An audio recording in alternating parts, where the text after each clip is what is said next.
Hello, everyone. Such a pleasure to be joining you this evening. This is Lois J. Rodriguez. I am coming to you from the Savoring Motherhood blog and loisjrodriguez.com. I am a foster and adoptive parent advocate, which means I do everything I can to tell everyone I can about foster care and adoption and learning how to navigate that system, learning how to or what is necessary to become a foster parent. That's what we explored last week. So this week, in our third installment of the How Do I Know series, we're going to be looking at a very broad question, and that is, how do I know that I won't get my heart broken?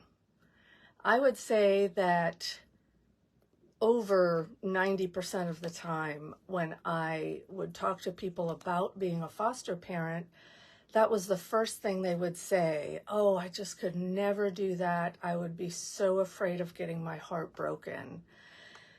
And the truth is, a lot of kids are in foster care needing adults to have a heart broken for them.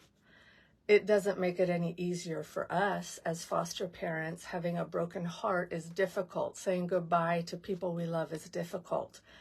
But I wanted to explore this topic with you tonight because I think that's really the first place we need to begin to understand, am I called to be a foster parent? Is this a ministry that's for me? And if so, how am I going to handle possible heartbreak?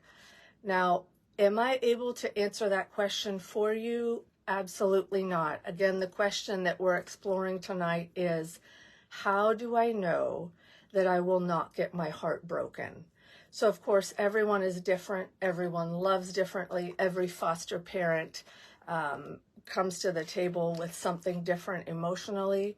So I can't say a hard yes or a hard no in terms of whether you will get your heart broken.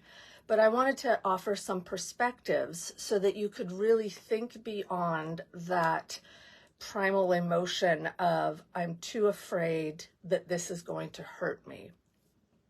I've said it before, there are over 350,000 children in foster care, and we have not even hit the 300,000 mark for how many foster families we have available. So the need is huge.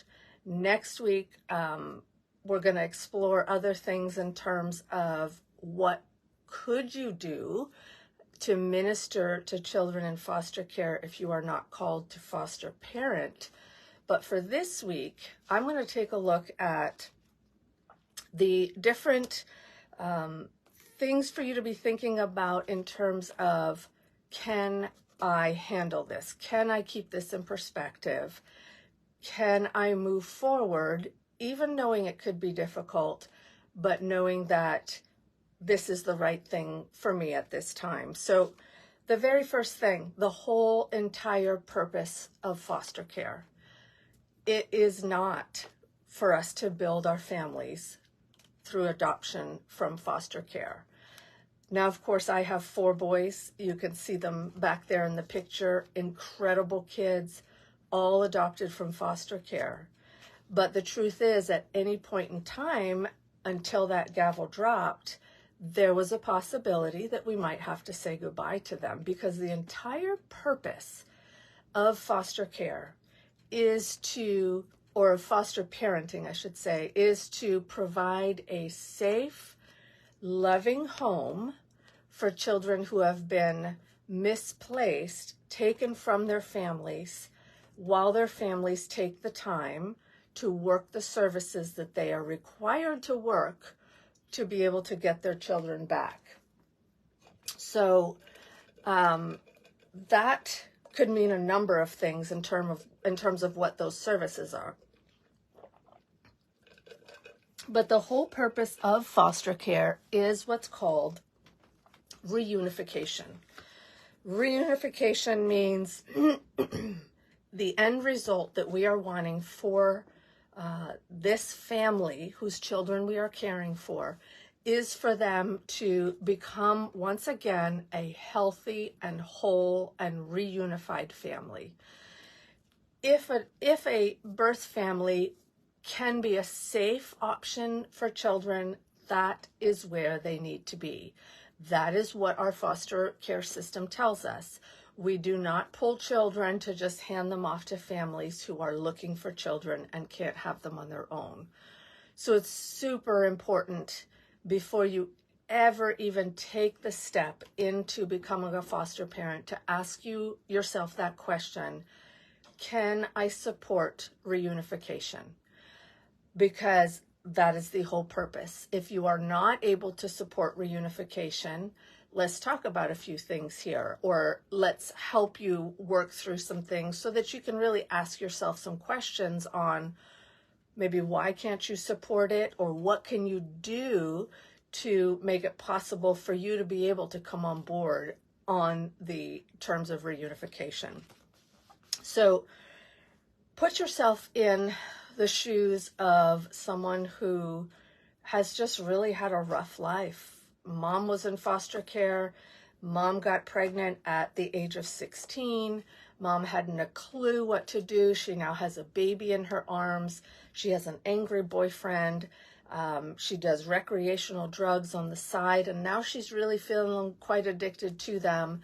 And so she's got a lot of things in her life. I'm just giving an example. This is not anyone in particular, but a lot of things in her life that caused the deck to be stacked against her in the very beginning, starting with her own mother already having been in the system. So you have this individual who has now had a child, who maybe has been raising a child and really struggling, and there has been something that's happened. Children do not get removed from their homes, or they shouldn't get removed from their homes unless there is abuse, neglect, and truthfully, those are the two highest reasons, highest percentage as to why children are removed from their homes. The highest being neglect, and the second highest being abuse. Now, neglect is a very broad term. You can be neglected physically, emotionally, and so neglect comes with just a lot of reasons behind it that would cause for the removal of a child. And this video is not about the right or the wrong in terms of what or whether should a child have been removed.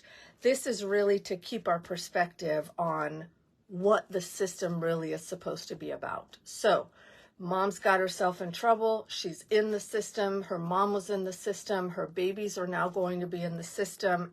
If she is not able to take care of them, maybe she's recently lost a job.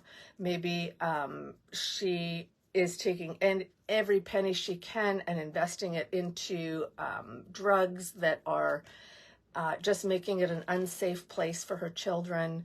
The percentage of kids that get removed for these heinous crimes that we hear about, that's not the highest percentage. The neglect and the abuse is what you will find as the highest percentage. Now, granted, that is heinous. It's very heinous to neglect your child or to abuse your child.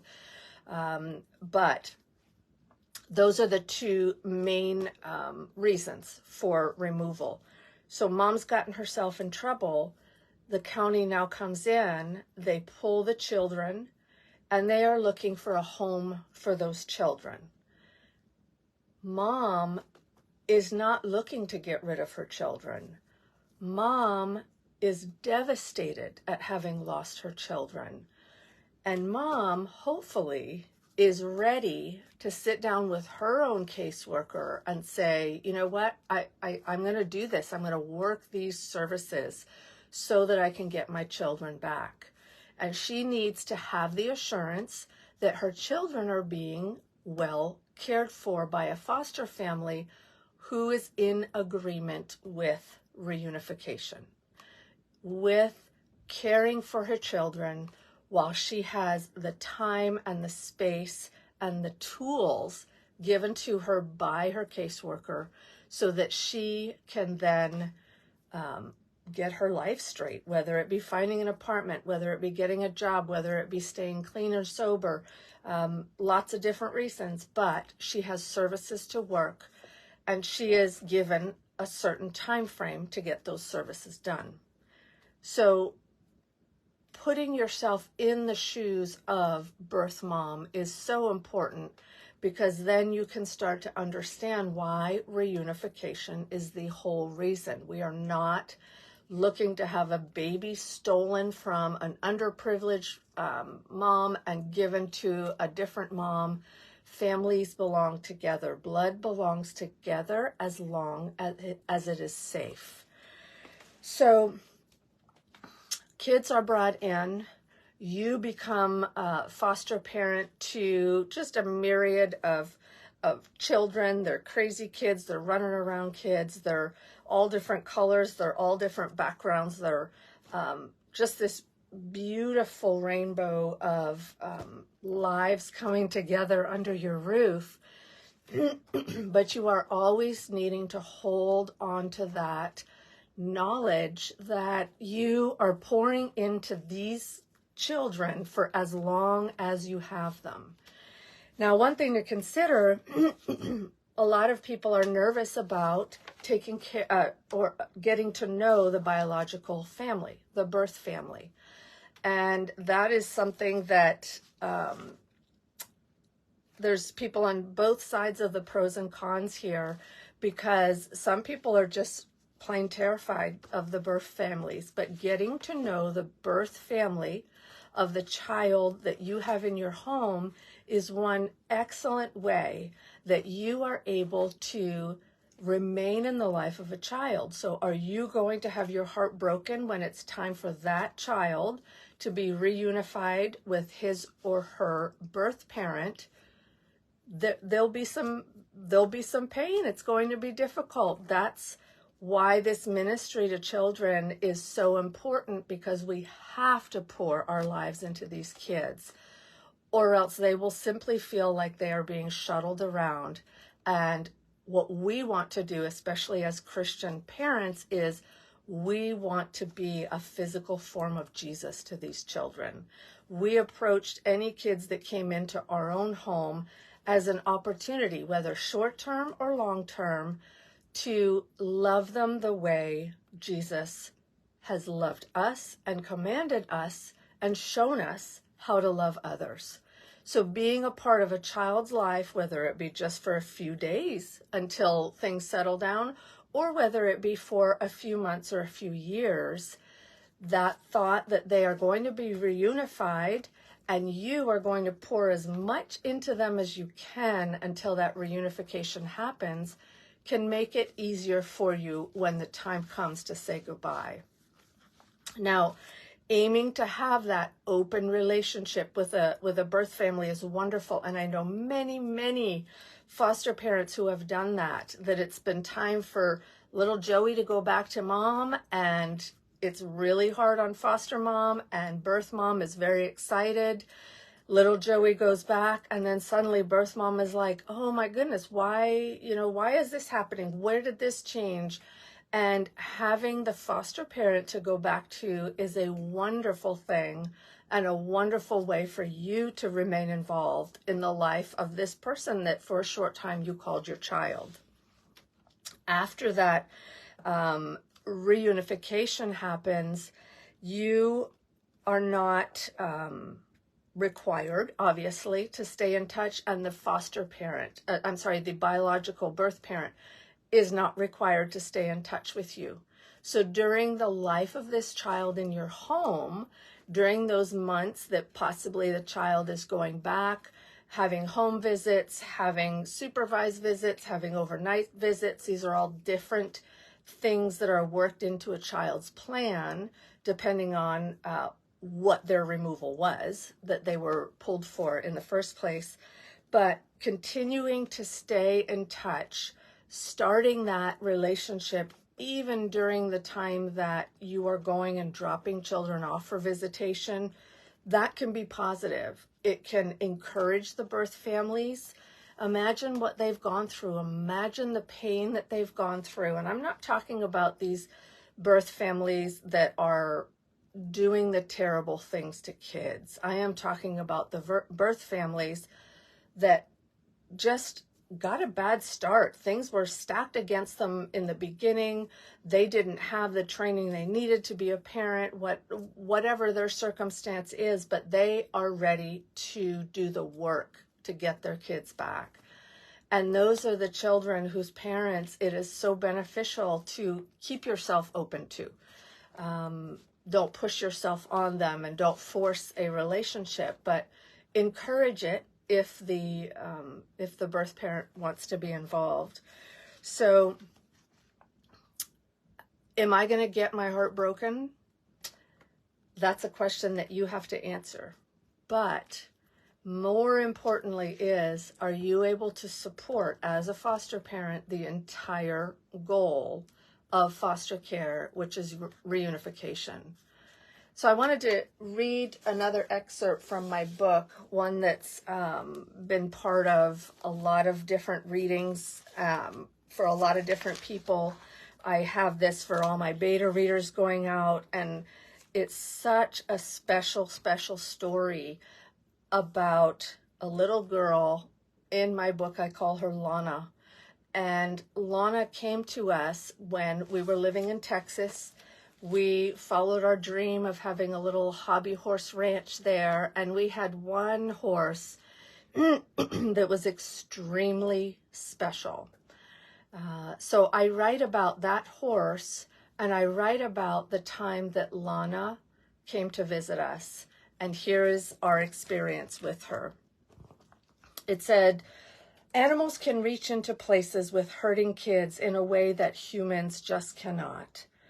Lana came to us for a weekend as her foster family needed some quiet time to refresh. She loved dogs, and we had a couple of different sizes for her to choose from. A room all to her own for the long weekend left her in awe. But when it was time to introduce her to our gentle horse, Indio, she was nervous. She had never been on horseback before, but Indio was a pro, and his instinct when we would approach with a frightened rider was to calm his own demeanor and let them approach at their own speed. Nothing spooked that gentle giant. It was a joy to watch him with kids. A rescue himself, he seemed to have this innate connection with others coming from a life of trauma. After a short time of brushing and getting to know Indio from the safety of the ground, Lana was ready.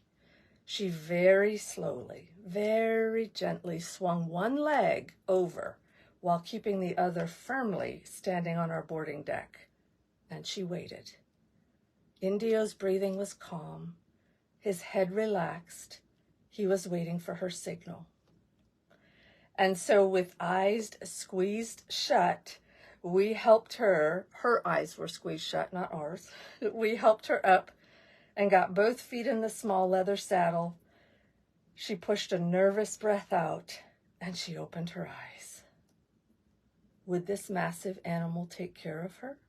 She wondered. Could she crack open her heart after having experienced so much trauma and trust this horse not to hurt her? Lana gently settled herself on Indio, and in a split second she made a decision. She would let go. Let go of fear and allow healing to happen. I looked up from the lead line and met her eyes. Her smile, non-existent for much of her time with us, began to break through. She grinned bigger and wider, and her eyes joined in. Her face took on a radiant glow. This horse was trustworthy, and he broke through to her. I walked Indio with Lana beaming in the saddle for what seemed like hours. Around and around the pasture we walked as a merciful healing and inexplicable joy filled that girl to her core. All of our hearts were blessed that weekend, and Indio got more carrots than he could have ever whinnied for. I'm so glad that we said yes to Lana. We loved her deeply that weekend, and we said goodbye with sadness. But oh, the blessing we would have missed if being afraid of a hurting heart would have stopped us from that yes. So, can you do it? Can you put your fears aside and minister to the fears of another human, another child that never asked for this traumatic part of her story? I can't answer the question, how do I know that I won't get my heart broken?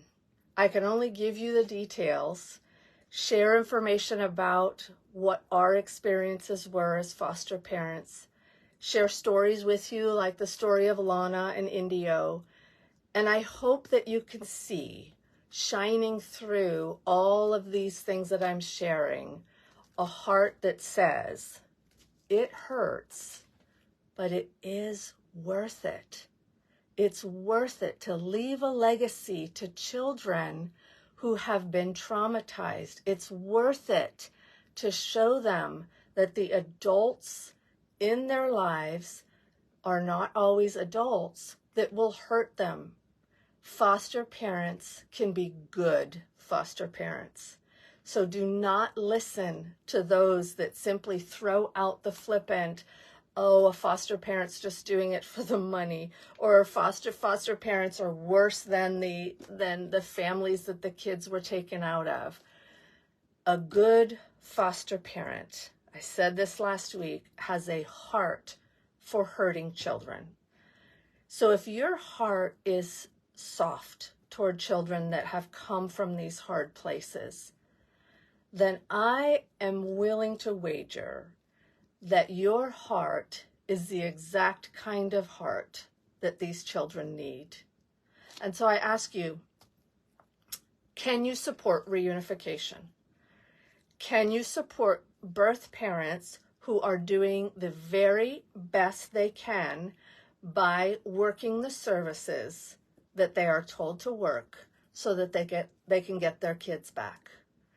And if you can find it in your heart that, yes, I do agree that these children need to be with their families as long as those families are safe, then you have a great heart for foster care, because you have a heart for hurting children and you have a heart for keeping families together.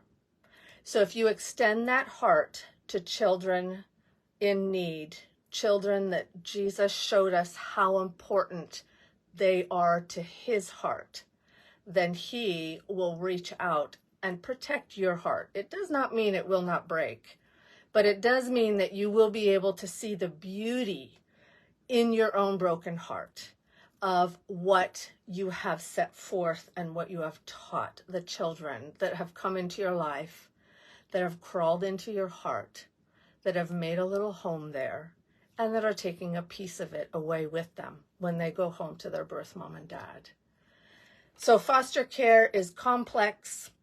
I've just touched on some of the things that I'm hoping you'll be able to think about as you wonder, is this for me? Is foster care for me?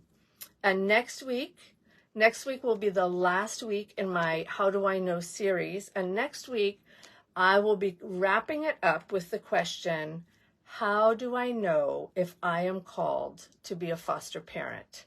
So I hope you'll join me. Next Monday will be the last Monday. It'll be at 8:30 Eastern Time here on Facebook Live. And I will look forward to sharing with you how we knew that foster care was the ministry that we were called to. And I will also share with you that not everyone is called to be a foster parent, but that doesn't leave you off the hook, because everyone is called to take care of the children in our community who have been misplaced and who need a safe and loving home. So until next week, this is Lois J. Rodriguez thanking you for joining me, thanking you for sending through questions. I love to answer your questions, and I look forward to seeing you virtually for the last time on this series next Monday at 8:30 Eastern Time. Have a good night.